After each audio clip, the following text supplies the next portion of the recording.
Thank you very much indeed, Steph, for that introduction. Let me start with an apology. I should be Ian Wright, who's the Member of Parliament for Hartlepool and in the shadow business team alongside me. Ian looks after manufacturing and innovation. I look after the trade and investment portfolio, so not too diverse from what we're talking about this morning. But Ian sends his apologies, unable to be here today. So if you enjoy the speech, I'm Ian Murray. If you don't enjoy the speech, I'm definitely Ian Wright. And I was delighted to accept and stand in for Ian this morning with the invite coming out to say we'd be in altitude. I've never been at altitude before, but in a basement. But never mind, we'll work that one out. Perhaps some of the scientists can work that one out later. And thank you as well to Bob for kicking off the session this morning. It's a great pleasure to be here, but not just here for the conference, but also to help CPI celebrate the 10th anniversary. And in many ways, as often is the case, the formation of CPI showed that the North East was the powerhouse of innovation and indeed a region that should be building on the successes and be replicated across the country. CPI was established alongside 4 other centres of excellence by the Regional Development Agency, One North East, as a means of laying the foundation in the region, but also across the United Kingdom for future growth. The RDA planned to ensure that the region was a world leader in the fields of process industries, as we've heard already, digital technology, digital media, nanotechnology, renewables, and indeed life sciences. And as a Member of Parliament for Edinburgh South, I have Edinburgh University King's Buildings in my constituency, which is a major innovation centre in Scotland, but also encompasses the Royal Infirmary Medical School, which actually has the UK's Centre for Regenerative Medicine as part of that particular process. So very passionate about these kinds of issues. And looking back, of course, from the luxury of a decade, this is probably one of the earliest examples in the UK, certainly in the 21st century, of an industrial strategy. A region identifying comparative strengths and future capabilities as a means of coordinating and challenging attention and investment for the future. And interestingly, the CBI at the time of its formation said at the Centres of Excellence, and I quote, "We fully support and hope they will produce results. It's important we are not impatient because they will only produce results in the longer term." And that's one of the things and one of the themes I want to return to.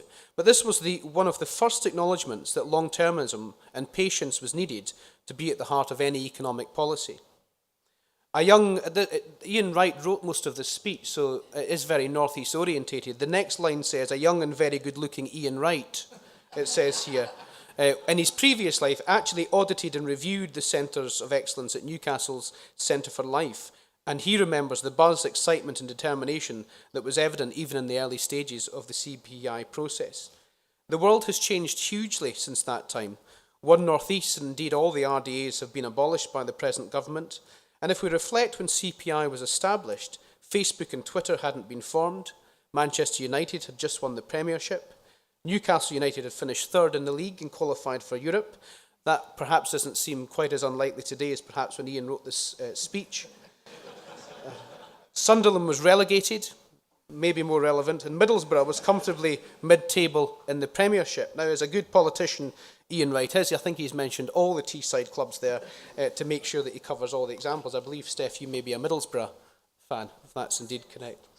So in so many ways, CPI was one of the best examples of long-term thinking, an emphasis on collaboration and a partnership between the public and private sector to ensure the great innovative ideas can be commercialised for the benefit of the British economy and for the British people, and let's not forget the region.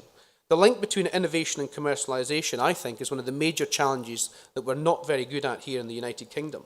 In the past decade, CPI has helped over 2,000 companies to develop new products and processes. It has established national centres in industrial biotechnology, printable electronics, anaerobic digestion, and only recently in biopharmaceuticals. It now employs over 225 people in the North East and has secured over £120 million of European funding for 60 European projects. And again, that's a theme that I will return to shortly. This conference, of course, as well, will be celebrating a decade of ideas and innovation, but in many ways, your qualities can hark back to even earlier. This year marks the 50th anniversary of Harold Wilson and the Labour government coming into office. Wilson embodied much of the change and hope of the 1960s. He had prioritised in the 1964 general election campaign the modernisation of industry, with this theme of the white heat of the technological revolution at that time. He emphasised the importance of science, innovation, technology and invention, as the means by which Britain would make its way in the world and make its way for the future. Now, nostalgia, as we know, doesn't pay the bills, and the world certainly doesn't owe the United Kingdom a living. But history does have a knack of repeating itself. Harold Wilson said at the time, "The scientific revolution is making it physically possible, for the first time in history, to conquer poverty and disease, to move towards universal literacy, to achieve for the whole people better living standards than those enjoyed by the tiny privileged classes at the top." Wilson's government would work with industry for long-term competitiveness on the world stage. He established a new Ministry of Technology. A new industrial training board was set up to encourage people in work to retrain and maintain their skills in a very competitive world. And he appointed the first government chief scientist. What Harold Wilson did in the 1960s, we need to do again today. In order to compete and to ensure Britain remains at the forefront of economic nations, we need to prioritise science and innovation at the heart of long-term strategic growth. It's obvious we can't compete on the basis of low wages. Manufacturing workers in Singapore are paid half as much as manufacturing workers here in the UK. It's therefore obvious that we have to out-innovate other nations, and that's where the CPI's work is so important. If you look at some of the world's most successful companies, Google and Apple, to a flurry of biotech firms, they owe their extraordinary growth to public investments, whether it's the DARPA or the National Institutes for Health or the Small Business Innovation Research Programme. The state can play a smart and successful role in fostering innovation. The old ways, however, will not work. Single organisational research, in which universities or companies jealously hold their own findings and work out how to use them, will not be the means for 21st century success. The truly successful economies and companies in the next few decades will be at the heart of global federations that allow them to better share ideas, share capital, share plant, and share skilled researchers. We have to ensure that this takes place here in the United Kingdom. The Business Innovation and Skills Global Research and Development Scorecard stated that just 1,400 companies control half of all global research and development spending. The 1,000 largest spending companies spend almost $650 billion a year on research and development. We need to ensure that these companies base their investment here in the United Kingdom and indeed in areas such as the North East. And that is done in a number of ways. Part of this is a long-term framework for science spending. It's important that Parliament is able to set out a clear science funding framework and strategy well beyond the current spending period and ideally in periods of 10 years. And on the topic of long-termism, I mentioned Harold Wilson earlier, it's worth highlighting his point that a week is a long time in politics. The political cycle is often out of sync with the production cycle, particularly in research and development. That short-term focus of politics is often baffling to many people who's in this room, but many people who are contemplating capital investment for products that could start making money maybe in 5, 10, 15 or even 20 years' time. Government needs to have a more long-term focus. It has to transcend parliaments and think of the needs of industry, not just for the next year, but for the next 20 or 30 years. And that means I can return to the long-term agenda.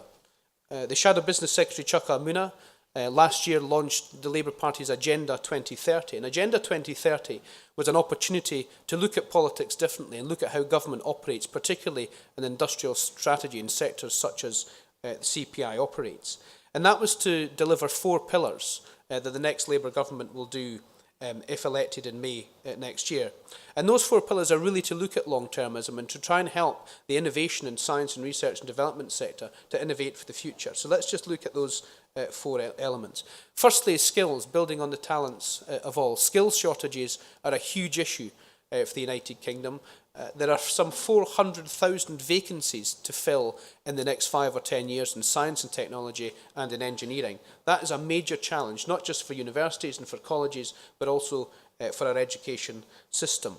But public procurement and governments and public bodies can play a huge role in making sure we can fill those skills gaps by procuring on the basis of quality apprenticeships, by making sure people have the skills for the future. And that's why we're committing to public procurement playing a major role in those skills gaps of the future. Gold standard and gold-plated apprenticeships, where there's STEM subjects at the heart of those, will help with our education system in terms of engineering and science and technology. And giving local enterprise partnerships in regions real power and, of course, not just power but real resources to be able to deal with those local marketplaces. So the first one's building on the talents of all. The second plank of Agenda 2030 is trying to solve tomorrow's problems today, and this is where the real long-term agenda comes in. As someone who spends most of their time circling above Heathrow for 2 hours every Monday morning, or indeed sitting on the tarmac on a Thursday trying to get home, you can see why some of these major problems have to be resolved today in order for us to secure tomorrow.